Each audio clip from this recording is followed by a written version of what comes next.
Mr. Suave. Anyways, good morning. Good morning, good morning. Anyway, yeah, grass is growing, finally. We got yesterday, I think it was about 70 degrees. Today's supposed to be like 77. I look like Freddy Krueger. I thought that was pretty funny, you know. I got some really ingenious people out here. Turn the lights up. Anyway, yeah, so the grass is growing. Broke the boom on the sprayer. Check it out. I didn't show welding it because I was one-handed. You know, I can't like and shit like that, so. All right, so I've made the executive decision and we're just gonna make ruts. This grass has got to die. And it's got to die pretty damn fast. Because I really need, oh, did you hear that? I really need to get this stuff dead because I gotta work this ground again. I do, I have to work it again. I want these clods broke up and I just want it worked again. So I have to put the nitrogen on this, all right? But I don't want to put the nitrogen on now because I can't plant corn here. And I can't plant corn through that grass because it would be next to near impossible for me to kill it with what I need to do. So the idea is to come through and kill what I've got. Start with a clean slate, get it all dead, and in a week, we got to have weather in a week for this. In a week, it'll be dead. Then work it down. Put the nitrogen on, work it down. Work it in good. And then let it settle for the... put that in, how much you got? Let it settle for a few days and then go ahead and plant the corn and then put my herbicide down on top of it. That's the plan. So, it's been a bit of a bitch. I don't know. We going? Anyways, but that's what we're going to do. So I'm going to have him put this on like now. Yep, it's me. Okay, there it is. I don't know if you can see it. It's coming. So this is interseeded. Looks good. I'm getting kind of happy about it. Yep. Oh yeah. Yep, looking good. I can row it now. See that? That's the rye. I actually put a little more rye in with this than I did Kentucky 31, but it's doing good. Yep. And what, this is rye here coming, but you can see this is the K31. You can see there's a rye. It has been so incredibly cold here the last few weeks that I'm actually, oh yeah. See that? Look at that. Huh? What do you see? What do you see? Huh? Beautiful. I like it. So I'm pretty happy. Yeah, I was out here the other day, maybe a week or so ago. A week or two ago. And I was like thoroughly disappointed. It wasn't going to amount to anything.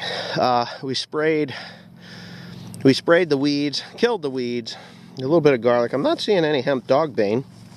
A little bit of garlic. You can see that's all twisted up from the 2,4-D. So, it smells like garlic. But yeah, look at that. I'm happy. This interseed is successful. I don't know if you can see what I'm seeing. I don't know. Is this thing cloudy? I know my lens is bad. Right there. See it? See it? My lens cover is scratched. There. You can see that. And there's my beautiful wife and our beautiful car. If you buy a car, buy a four-wheel drive one. We bought this one because it was an all-wheel drive Ford Edge and you can get in the fields. The Kia just wasn't going to cut it. So people complain about the ST badge not being a real sports car, but let me tell you, is this a sporty car? Yeah. You love it? Yeah. I do too. You know why? Because I get to see ST every time I get in it. Sexy Teresa. Yeah, sexy Teresa. That's sexy Teresa. Oh, you got boobs? Let's see. Oh, it's the 2020. When did you do that one? Sexy. Really? I love my wife. She's amazing. Yeah. Look at my little boy. He's thinking, Dad, what the hell are you doing? Dad, what the hell are you doing? Those are my milk jugs. Dad. Right? It's like dinner time.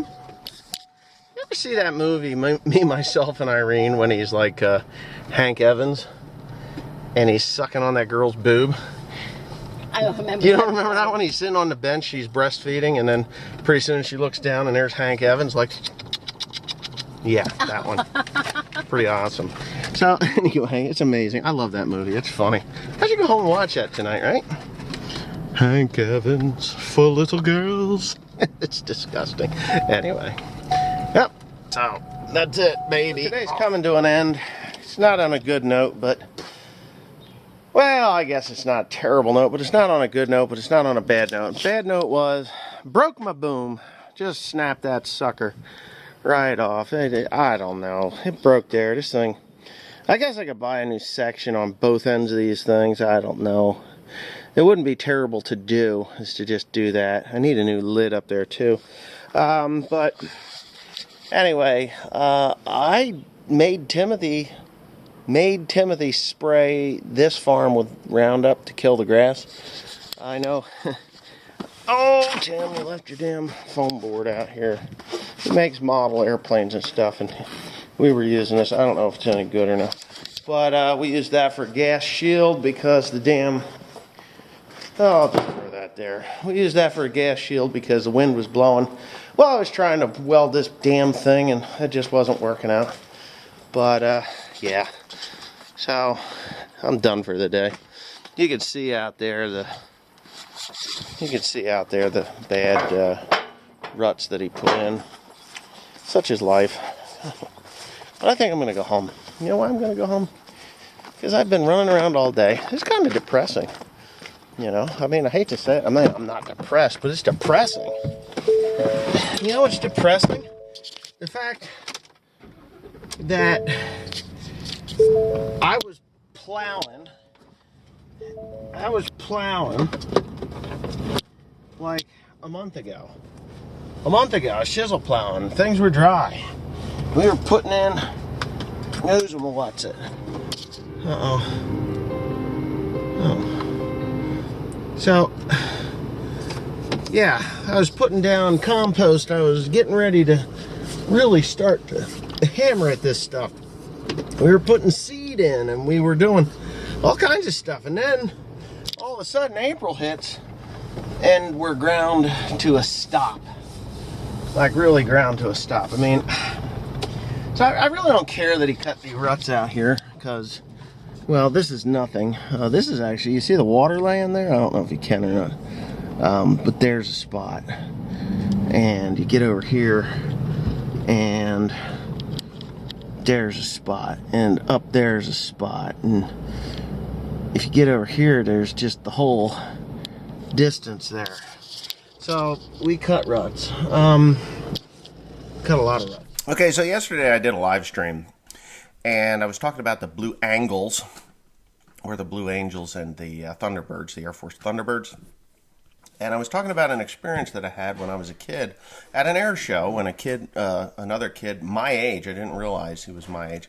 I turned 8 the next day. It was on July 4th, was this air show, and it was at the Willow Grove Naval Air Station down here in Warrenton, Pennsylvania. And I don't want to be too long-winded about this, but... I remember being up on a platform and they would allow you to get into the cockpits of these airplanes. And I had stated that I had skipped past, you know, I got up and I wasn't able to get into the cockpit of this airplane. And I thought that was the airplane that this kid was ejected out of, because there was an ejection. It happened in 1980, July 4th, 1980, Willow Grove Naval Air Station. And you can look it up. It is there. There is some articles on it, a couple, I guess. The little boy was killed. So the plane that I remember looking into was definitely, I believe, an F-14 Tomcat. I'm pretty 99% sure, because I remember the canopy on. I believe there was two canopies on that one, you know, and they were both up, and you could go in and you could sit in it. But the plane that this child, or this 7-year-old kid, was ejected and obviously killed from was a Viking, an S-3 Viking. The S-3 Viking, I have pictures of it standing next to my mother.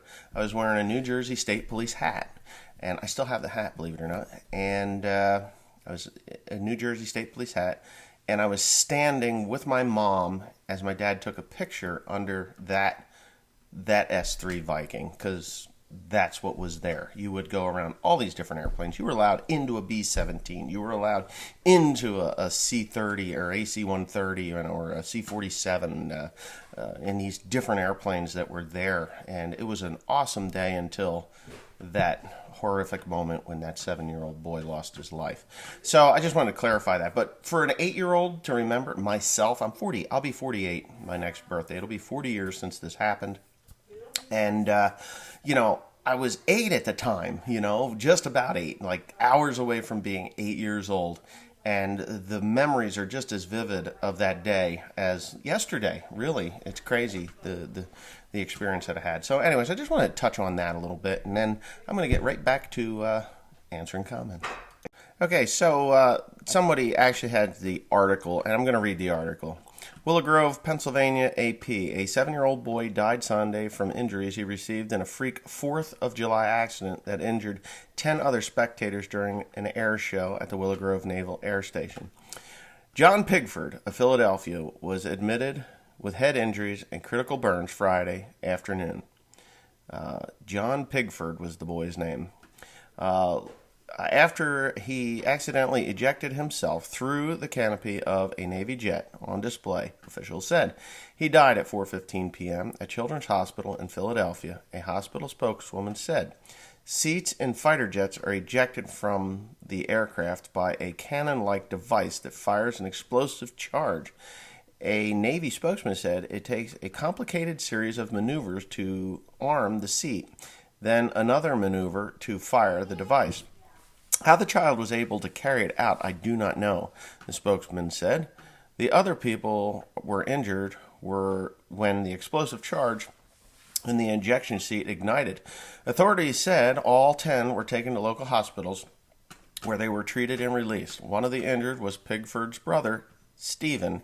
He was 8. Stephen Pigford.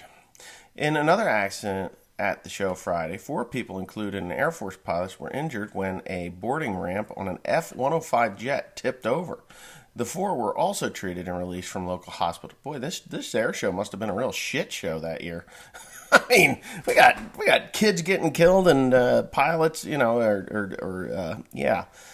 ramps falling over. Navy spokesman declined to say whether the ejection system on the silver S3 Viking jet should have been disarmed for the air show, where an estimated 100,000 spectators under military supervision spent the day climbing in and out of various aircraft. According to the officials, a witness, about 15 people, mostly children, were lined up at the short stairway to the cockpit of the jet when the ejection occurred. The explosion hurled the pilot's seat and the boy more than 50 feet into the air. Yeah, it was up there. My recollection is, well, the seat went up and the chutes deployed. I remember the chutes coming down. So it takes more than 50 feet to get that chute to open. Witnesses said the Navy has begun two investigations, one which will focus on how the accident occurred, and the other by the Navy's Judge Advocate General's office to determine who was responsible for the accident. Well, when you go to an air show and you're in there pushing buttons and shit like that, I don't think I would even want to fly that airplane after a bunch of people had been through it, because you don't know what they touched. Shit that you wouldn't even think that people would get their hands on, obviously, has happened. So, anyway, John Pigford, rest in peace. You'd be my age. And you just kind of sit back and wonder what that person would have been, how he would have been, what he would have done in his life. And I'm sure his brother Stephen, I'm going to look him up on Facebook. Okay, so this is probably the last one I'm going to do because it's going to be a little more long-winded than normal. It's not long-winded. This is to honor a man's uncle. Okay, so Greg Bird wrote this, and it just amazes me how I have touched people in, not like Joe Biden touched people, but I've touched people in a way that, gave them peace or brought back memories or, just allowed them to relive their childhood. So, here it goes. Wes, I wanted to share this. My uncle was placed in hospice today, and it's just a matter of time. He has 75 acres that we hay farm. His past 3 years have been spent in a chair. We would watch your videos on a daily basis. He loved them and enjoyed them a lot. Every day he would ask me what the farmer was doing, and I would say, let's find out. My 85-year-old uncle enjoyed you a lot, so when it comes to your channel and the public, it's time to enjoy the good that can come from it. When you went to Kentucky for the corn planter, he said you reckon he's seen our hayfields. I told him that I was sure you did and that you had a flat tire a little east of our location, or my location. This is a memory that I will forever have, and thought you should know that you played a very big part in the memory, and I thank you for that. Sometimes we reach and touch people that we are unaware of and felt you needed to know. Thank you. Greg Bird from Hurricane, West Virginia. Well, Greg, Godspeed to your uncle. Tell him that he is in my thoughts and prayers. I don't pray much, but he's in my thoughts. And may his passing be of ease to his soul. Anyway, with that being said, these are the people that I do these videos for, not the jackass trolls that come on here and are total assholes to me and my viewers. Because honestly, when they insult me and my wife, they insult my viewers as well. We are all allowed to have different opinions, and you are all allowed to come and make comments on my videos. Now, whether they're positive or negative, I read. I read a lot. I don't mind constructive criticism at all. I actually welcome it because that's how we learn, through constructive criticism. So, if you're a troll and you can't help yourself, be a little more well thought out about what you say when you come to this channel, because from now on, I will only be focusing on people like Greg Bird and his uncle and other people that enjoy my content. If you come here to cause trouble or belittle anyone, I will be blocking you. I blocked yesterday quite a bit because it does no good for anybody to read these worthless comments that you put up there. And if I do fall or slip backwards and start mentioning these idiots, please, loyal subscribers of mine, like Greg Bird and many thousand others that watch this channel, just please kindly remind me of my words on this video. And with that, the sun's shining, but it rained earlier today. So thanks for watching, and wait for tomorrow's video. You'll be surprised.